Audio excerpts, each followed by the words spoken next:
You have a product, you have a community, you have great people that use the product. How do you do 10x within 2 years? That's very difficult. Now we have a lot of experience in the past 20 years from digital life, mobile apps that have grown 10x over a year or two.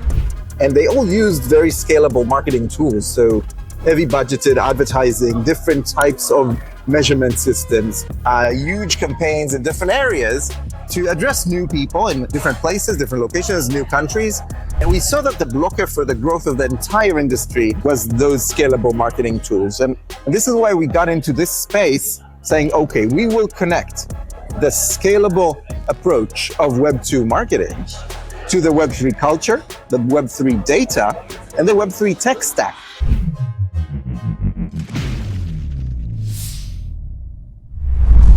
We're in Singapore during the Token 2049 week, and we just had to run away from our first spot because of the tropical rains here.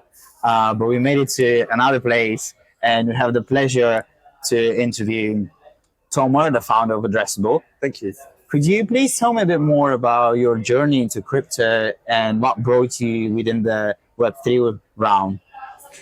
Yeah, so we are three co-founders, and we were all using crypto as a hobby. We were trading, buying some NFTs, enjoying this culture as a hobby.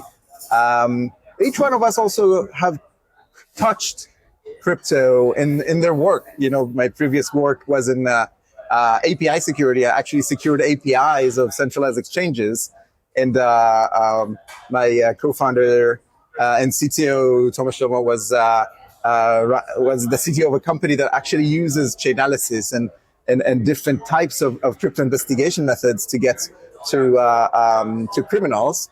And my other co-founder, Asaf, he was doing his PhD for writing a new type of blockchain. So he's coming from the scientific side to this domain. So we were all part of this world in our hobby or our leisure time, and also a little bit in our work time. And we all wanted to do this full time. And the only way to do that, of course, in this world was to get into a new company, found something new that will help this space to grow, and we'll have our passion placed in our everyday lives, in our work lives. Nice. And could you tell me a bit more about Addressable and what's the main problem that you're aiming to solve? We were having a chat earlier on, and you described it as a Web3 growth marketing platform. So you enable companies to have a bit more targeted advertisement. But could you elaborate on this and tell me why do we need that within this emerging world of Web3? Yeah, so we founded the company 2.5 years ago. We started with a very deep market research, talking to 100 businesses in the field. Small dApps, big blockchains, centralized exchanges. We asked them what's really the blocker for their growth. Why don't they grow 10x? What really is a major blocker? And we found out that across so many verticals, the reason they couldn't grow was the boundaries of the community. So once you grow organically, you have this community of super engaged people. And when you get to the boundary of the community, the amount of growth that you can provide, or the amount of user acquisition, and the amount of real business growth is dependent on more scalable tools. So the community is growing in a certain pace, but you cannot accelerate that very easily. And it's been such a nascent industry that all of the community growth and the organic growth was the biggest, and fastest in those early stages, the first few years. And then what happens? Like, you have a product, you have a community, you have great people that use the product. How do you do 10x within 2 years? That's very difficult. Now we have a lot of experience in the past 20 years from digital life and mobile apps that have grown 10x over a year or two. And they all used very scalable marketing tools. So heavy budgeted advertising, different types of measurement systems, huge campaigns in different areas to address new people in different places, different locations, new countries. And we saw that the blocker for the growth of the entire industry was those scalable marketing tools. And this is why we got into this space saying, okay, we will connect the scalable approach of Web2 marketing to the Web3 culture, the Web3 data, and the Web3 tech stack. And they all need adaptation. It's a different culture, it's a different tech stack, and it's different measurements. You can measure things on chain and you can measure things on social, but you can never connect those two. And how do you achieve and provide that scalability for projects? Could you explain the design behind and your thought process? How did you get to that idea? Yeah, so the idea behind Addressable is that we must use the marketing tools that address people where they are. So people, although they are using Web3, they hang out wherever people hang out. So in the digital life, we hang out on social networks, we hang out in different websites and mobile apps and games. So when you want to capture the attention of people that either use Web3 right now or are potential to onboard to Web3 easily, you have to capture their attention wherever they are. And it's not on chain, right? They actually don't pay attention to messaging coming from their wallet. Until today, it didn't happen yet. And we wait for, those messaging platforms to come out, but it's still social and mobile apps and, and entertainment. So their entire attention is in the digital life is there. Now, when you want to capture their attention over there, you can actually grow massively. So whenever a project, let's say a new game in Web 2 wants to grow, they advertise heavily just to get the attention of tens of millions of people to play the game.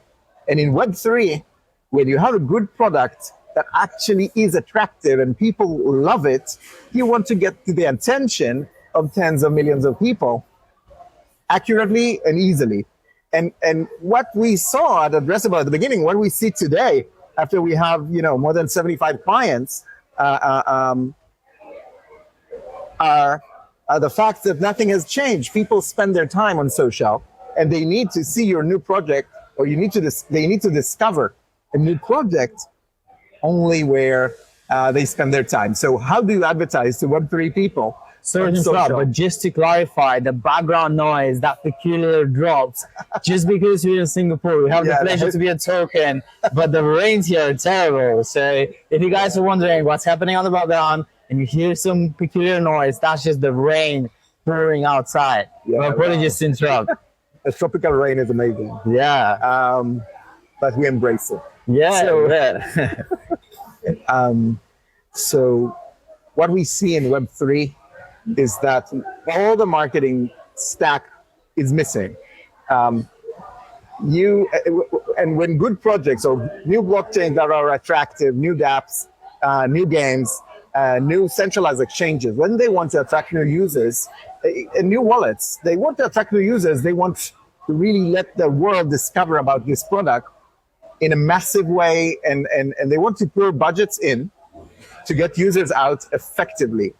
And what they could do before Addressable, so they could actually do a lot of PR, they could do a lot of organic advertising, pay a lot of influencers or KOLs, but they couldn't really advertise effectively, because when you go to those advertising platforms like Twitter and Google and Facebook and Reddit and Snapchat and TikTok and so on and so forth, you see that you can target only specific territories with the title Web3 or the title crypto.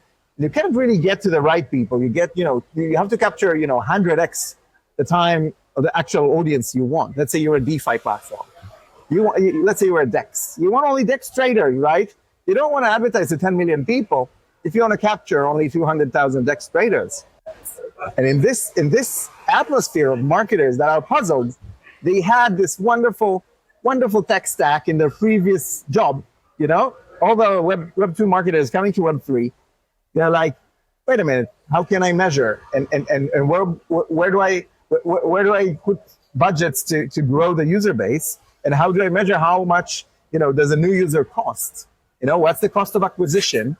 And they didn't find any platform that could let them do that in a Web3 way. And this is where Addressable comes in. First of all, there's targeting. So you can actually create an audience of wallet holders, any type of wallets, any type of activity on chain. And then you translate that to an advertising audience. So actual ad IDs or Twitter IDs or Reddit IDs of those specific people, so that you can actually create an audience from Web3 people and find it online in an advertising platform. Now, when we introduce that to the world, Sorry, just to clarify, so you managed to find the data that's on chain and you make sure that it corresponds to the data that's like in social media platforms. Yes, and that's how you create, several platforms, and that's how you create the profile of this one particular user. And I assume that's just metadata.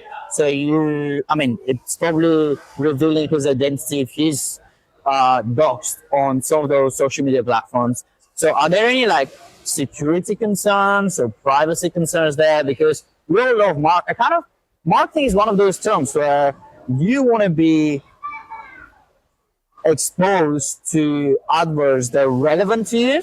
For example, I receive a lot of weird ads on Amazon. I'm like, what the hell are they offering? That's bad targeting. Yeah. Look, we're very strict on privacy. Yeah. It means that we don't need to capture someone's name. You only need a hash of their ad ID or a hash of their Twitter ID. And we don't want to be holding names of people or names of anyone behind a wallet. You just need a way to do mass marketing in a targeted way. So you only need to hold the identifier that lets the network target those audiences. Okay. So it makes So you have just the metadata. You don't have the Twitter handle, what they post, and everything else. It's just a hash of that particular account, and you link that to the on-chain activity to ensure that that's a real user, and that will be comparatively good for this particular protocol that would like to advertise. Yeah, it's also the culture. We don't want to be exposing people. We just want the marketing to work well. Yeah. And fortunately, all the ad platforms are privacy. In 2024, all the ad platforms are privacy concerned. It wasn't the situation, 12 years ago. Yeah. But right now, after all the regulation and everything that has advanced in the privacy world, these platforms know how to take hashes of IDs and translate them to real campaigns. And of course, if this social fi happens and there's a lot of users in Lens and Farcaster and similar platforms, it'll be easier because then you can actually advertise to the wallet ID because that's the ID on the network. You don't even need to hold a hash. But right now we need to connect that to where all the people hang out most of the time. And that's of course in all those networks. And the advertising was quite foreign to the crypto world for many years. So for many years, the community was enough. For many years, the organic and KOLs was enough. But we see in the past 2 years that our hypothesis on the world got real. Everybody needs to advertise, and everybody's looking for advertisements to grow their user base once the industry has matured.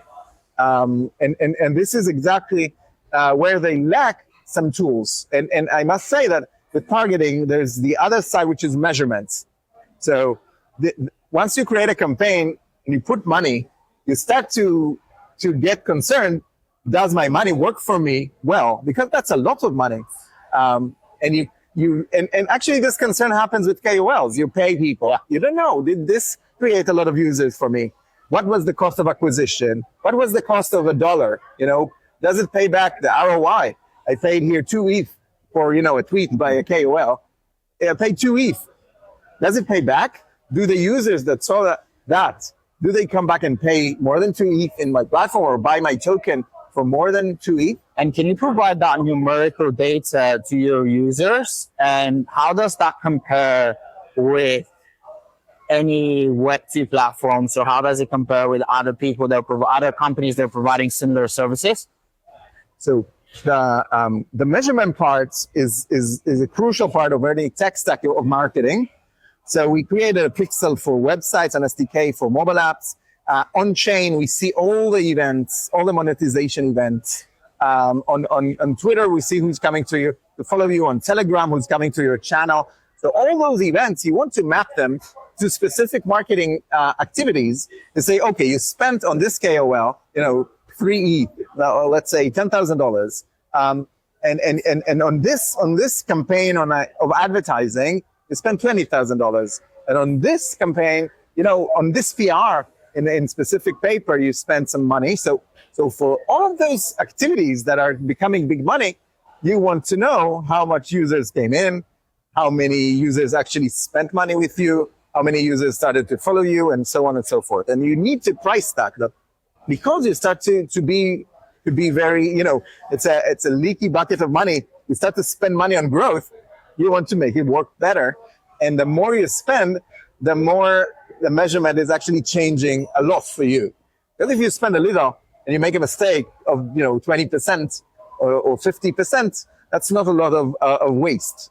But if you spend $1 million a year for marketing because you're growing now, because your product actually hits product market fit, then every change of 20 or 30% in accuracy is 200 or 300K. And that's the beginning of growth, And when the industry matures and we see a lot of platforms going to the growth phase, they need that. They just spend better and wiser with these measurements and with this targeting. So everything is tied together. And I think that bringing those, and the last part is the human part. A lot of the marketers in Web3 came from Web2 companies, and they were used to this amazing world of tech tools to measure and to target and to create campaigns and to run those campaigns and to try and do A/B tests. And here in Web3, we have puzzled marketers not knowing what to do, what to use. Everything is so manual. So we're actually restoring their experience for all those tools that they were used to in Web3. Yeah, I feel like we covered the user side extensively. Could you tell me a bit more about your business model and how are you guys making money? How are you monetizing this? Yeah, fantastic. So we are a B2B SaaS. We consume a lot of data from the blockchain. We actually ingest all the transactions, all the activity of all the users from the top 7 EVM chains that are growing into Solana, growing to others. So we're actually ingesting a lot of data just to build user profiles, and then we can use those activities that we monitor online to both create targeting and create measurements. And the business model is exactly that. We charge subscription for the measurement. So the SaaS platform that actually measures your funnel and your website and mobile app and Telegram and Twitter and all of those channels that users come in and interact with your business. So that's a subscription model. So you pay a monthly or a quarterly or a yearly fee with discounts, and that's just B2B SaaS.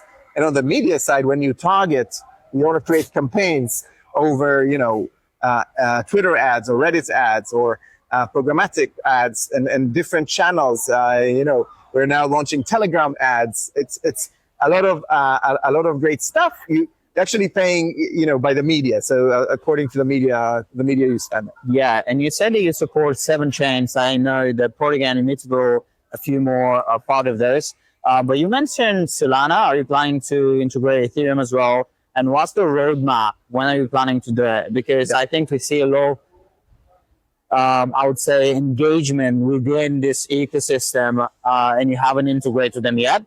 First of all, what's the reason for integrating smaller blockchains? But second of all, when are you planning to integrate some of the main players? So right now, when we are supporting a blockchain, it means we are ingesting each and every transaction since the beginning of history to make sure we have the user profiles to the fullest, and we capture every block that is being signed going forward. So right now we support Ethereum and Binance Chain and Polygon, Arbitrum, Optimism, Base, and Avalanche. And when we're growing to Solana, it means that we are actually ingesting data from Solana to build the user profiles. We have a few Solana projects that are working with us, so we are actually giving them this service as we build this. and it takes time to ingest all of the network and all of the transactions that have ever happened. And of course, starting from now, every block that is being signed. So Solana is one of them. Ton is one of them because we work with Telegram apps, so Telegram games and Telegram apps. So they want to see Ton activity. So we're building that as well. So these are the ecosystems we grow to. In the EVM world, it's easier, like growing to more EVM chains. It's quite easier because we just add more transactions to those we already ingest. It's the same data model, the same structure of the database, the same labeling. Everything is quite structured. Then growing into non-EVMs is where we actually add new types of contract labeling, automated user clustering. So when you have a few wallets clustered together as a one user, and all of that, in those new ecosystems, we're building this right now. Yeah, thank you so much for clarifying that for me. It was such a pleasure talking to you. Yeah. Thanks for dedicating the time. And I'll see you at Token. Are you actually going to the main event? Yes. Tomorrow it's going to be massive. Yeah. One of the biggest ever. Yeah. So thank you for having me.